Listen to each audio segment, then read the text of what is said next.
ನಮಸ್ತೆ Karnataka different maker YouTube ಚಾನಲ್ಗೆ ಸ್ವಾಗತ.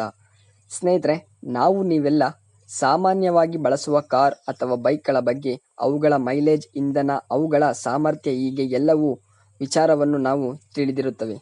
ಆದರೆ ಎಂದಾದರೂ ನೀವು ಆಕಾಶದಲ್ಲಿ ಹಾರಾಡುವ ವಿಮಾನ ಎಷ್ಟು ಮೈಲೇಜ್ ಕೊಡುತ್ತೆ, ಅದಕ್ಕೆ ಯಾವ ಇಂಧನ ಬಳಸಲಾಗುತ್ತದೆ, ಇವುಗಳ ಬಗ್ಗೆ ಯೋಚನೆ ಮಾಡಿದ್ದೀರಾ?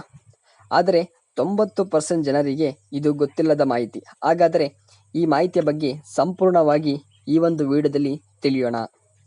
ವಾಯುಮಾರ್ಗದಲ್ಲಿ ಹಾರಾಡುವ ವಿಮಾನ ಅಥವಾ ಹೆಲಿಕಾಪ್ಟರ್ನಂತಹ ಜೆಟ್ಗಳಿಗೆ ವಿಶೇಷವಾದ ಜೆಟ್ ಇಂಧನ ಬಳಸಲಾಗುತ್ತದೆ.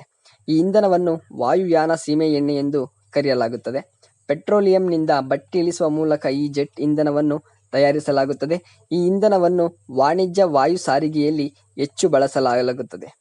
ಇಂಡಿಯನ್ ಆಯಿಲ್ ವೆಬ್ಸೈಟ್ ಪ್ರಕಾರ ಹೇಳುವುದಾದರೆ, ದೇಶೀಯ ವಿಮಾನಯಾನ ಅಥವಾ ಅಂತಾರಾಷ್ಟ್ರೀಯ ರನ್ಗಳಿಗೆ ಎಟಿಎಫ್ ಬೆಲೆಯಲ್ಲಿ ವ್ಯತ್ಯಾಸವಿದೆ. ದೆಹಲಿಯಲ್ಲಿ ಎಟಿಎಫ್ ಬೆಲೆ 1 ಕಿಲೋಲೀಟರ್ಗೆ ₹107,750 ಇದೆ. ಅಂದರೆ 1 ಲೀಟರ್ಗೆ ₹107 ಆಗುತ್ತದೆ.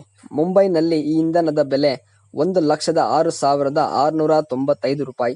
ಕೋಲ್ಕತ್ತಾದಲ್ಲಿ ₹1,15,091 ಇದೆ. ಇನ್ನು ವಿಮಾನವು ಎಷ್ಟು ಮೈಲೇಜ್ ನೀಡುತ್ತದೆ ಎಂದು ನೋಡುವುದಾದರೆ, ಹಾರಾಟದ ನೆಲದ ವೇಗ ಗಂಟೆಗೆ 9 ಕಿಲೋಮೀಟರ್ ಅಂದರೆ 1 ಸೆಕೆಂಡಿಗೆ ವಿಮಾನವು 250 ಮೀಟರ್ ವೇಗವಾಗಿ ಸಾಗುತ್ತದೆ. ಜೊತೆಗೆ 1 ಗಂಟೆಗೆ 2400 ಲೀಟರ್ ಪೆಟ್ರೋಲ್ ಬಳಸಲಾಗುತ್ತದೆ.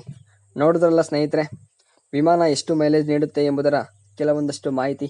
ಇನ್ನಷ್ಟು ಮಾಹಿತಿಗಾಗಿ ನಮ್ಮ ಯೂಟ್ಯೂಬ್ ಚಾನಲ್ ಸಬ್ಸ್ಕ್ರೈಬ್ ಮಾಡಿ. Thank you for all watching my video.